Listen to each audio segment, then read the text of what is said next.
Lo que distingue la predicación cristiana de cualquier otro tipo de comunicación es el hecho de que nosotros predicamos a Cristo y a este crucificado. El apóstol Pablo, ¿verdad?, dice en 1 Corintios capítulo 2, yo me propuse no saber entre vosotros cosa alguna, sino a Jesucristo y a este crucificado. Ahora, eso es fácil de decir, pero a la hora de traer eso al púlpito, ¿cómo nosotros podemos predicar el evangelio en cada sermón que nosotros prediquemos? Aún estemos hablando de textos del Antiguo Testamento que a veces ni siquiera mencionan a Cristo. ¿Cómo yo puedo estar predicando de Jueces y ese pasaje tan horrible como termina Jueces con el levita que su concubina fue despedazada? ¿Realmente nosotros tenemos que llevar cada prédica a Cristo y al Evangelio? No importa del texto del cual estemos predicando. Yo creo que esta discusión podemos tomar esa pregunta como punto de partida. ¿Qué tú piensas, Carlos? Bueno, primero que nada lo que se me viene a la mente es decir, es poner la pregunta desde otra forma, ¿verdad? ¿Habrá alguna predicación que pueda ser válida que no predique a Cristo y que no predique el Evangelio? Si es así, ¿qué es lo que estaríamos predicando? Porque si vamos a predicar algo que es moralismo, que si es algo que se puede predicar en una sinagoga, ¿qué es lo que nos hace distintivamente cristianos? Yo creo que es el Evangelio. En ese sentido, tenemos que tener cuidado de no ver la Biblia como un manual que no tiene una dirección específica, que no tiene una intención de parte de Dios de apuntar a la culminación de la historia que es Jesucristo y su muerte y su crucifixión y su resurrección y su exaltación y todo termina en la Biblia desde el principio hasta el final, o sea, todo culmina en Cristo y su iglesia. Entonces, yo sí estoy preocupado un poco porque sí he escuchado muchos hermanos que predican con mucha pasión, con mucha convicción, mensajes que pueden ser predicados en congregaciones no cristianas. Y yo diría, sí tenemos que predicar a Cristo. Cristo, el mensaje del Evangelio, es el que tiene el poder de salvación.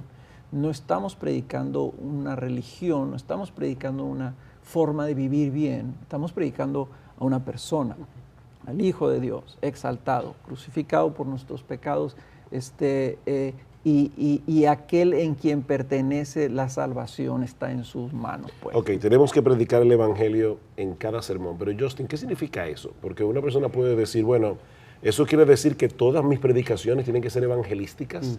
Eso quiere decir que cada vez que yo predico tengo que mencionar la muerte sustitutiva de Cristo en la cruz. ¿Qué significa predicar el Evangelio en cada sermón?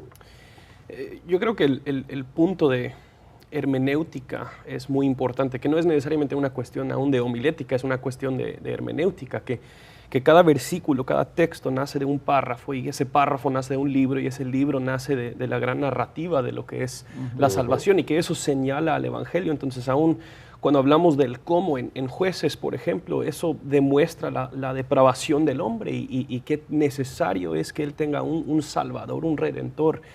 Que el cómo no es necesariamente una fórmula que nosotros tenemos que seguir, pero entender la gran narrativa de todo el pasaje, entender la gran narrativa de toda la Biblia y poder amarrar lo que estamos viendo en este texto a esa gran historia, que creo que es algo que nosotros entendemos cuando leemos cualquier otro libro. Nosotros entendemos que cualquier pasaje dentro de un libro viene de la gran historia que se está contando, pero por alguna razón, como diríamos en inglés, muchas veces perdemos el bosque por el árbol y nosotros solo estamos viendo el texto en sí mismo y su significado y no entendemos que lo que da significado a ese texto es la gran narrativa, es la gran historia de ese mismo texto. Hay un pasaje clave en esta discusión y que siempre tiene que salir a relucir, es Lucas 24, ¿verdad? Cuando el Señor Jesucristo se encuentra con los dos discípulos que van camino a Emaús, ellos no reconocen al Señor y Cristo les dice, oh insensatos y tardos de corazón para creer todo lo que los profetas han dicho. Y dice que empezando desde Moisés y siguiendo por todos los profetas, les declaraba en todas las escrituras lo que de él decían. Así que Cristo mismo se veía a él como el centro de las escrituras. De hecho, nosotros podemos decir que Cristo predicaba a Cristo y a este crucificado. Ahora bien, ¿significa eso, Carlos, que nosotros tenemos de alguna manera que espiritualizar los textos, por ejemplo, en el Antiguo Testamento para poder mirar a Cristo allí? ¿Debemos alegorizar las Escrituras para que de alguna forma, donde Cristo no está yo pueda llevar la mente de los hermanos a Cristo?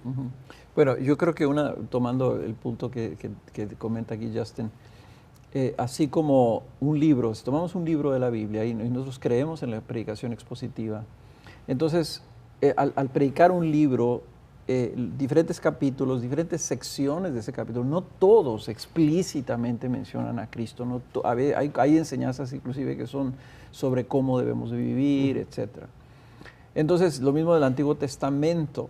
Yo creo que tenemos que ver el Evangelio completo en todos sus elementos y no querer hacer no querer pintar o sacar a Cristo de donde no está siendo pintado y no querer forzar, por ejemplo, digamos, la fórmula del Evangelio, que Cristo murió por nuestros pecados, de pasajes que no lo están mencionando. Pero toda la Biblia habla de diferentes elementos que son del Evangelio. Entonces, por ejemplo, si tú estás tomando un pasaje que está hablando de la gloria de Dios o de la santidad de Dios, o está hablando del arrepentimiento, está hablando de la respuesta al Evangelio, está hablando de la herencia del Evangelio, todas estas cosas, o sea, creo que si nosotros tenemos el concepto del Evangelio central, entonces al estar predicando esos elementos específicos, de textos específicos, entonces obviamente podemos hacer referencia en qué parte del Evangelio o qué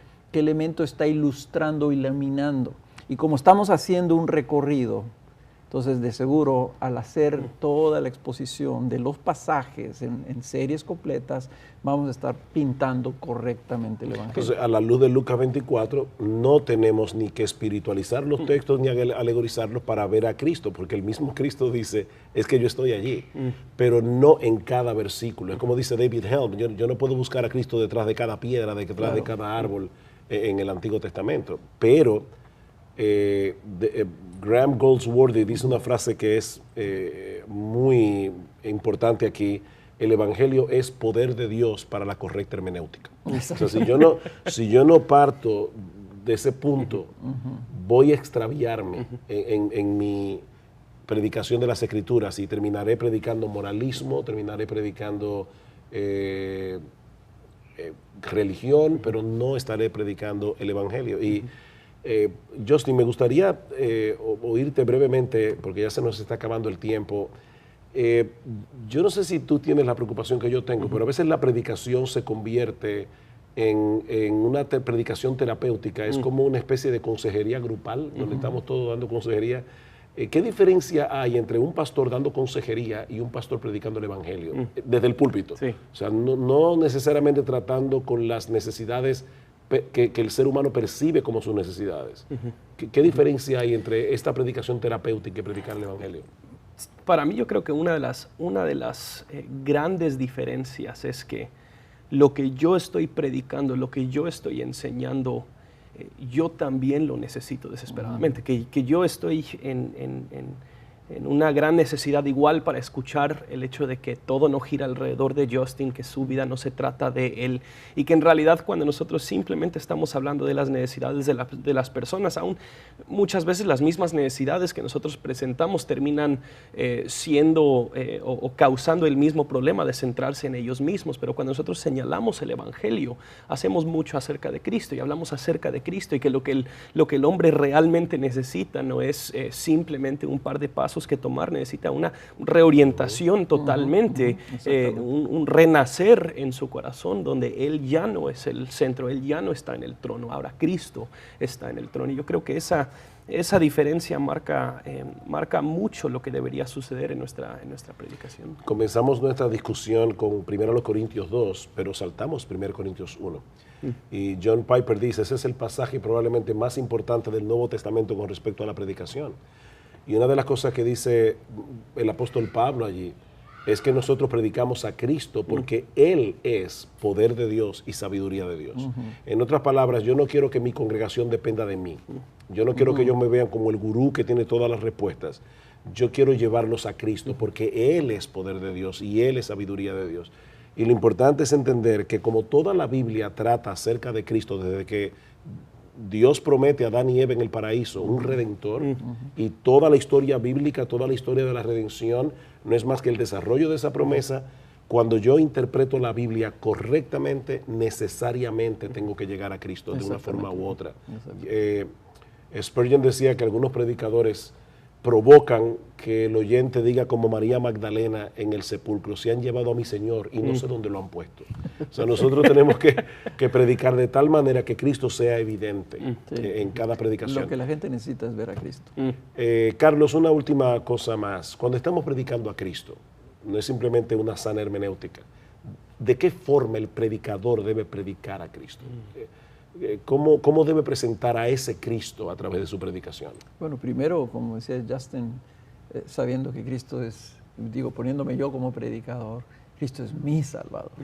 Y eso debe de generar una gratitud, un aprecio, una pasión por ese Salvador, que luego nos lleve a una pasión evangelística, a quererlo comunicar a los demás para que lo vean también y lo vivan también.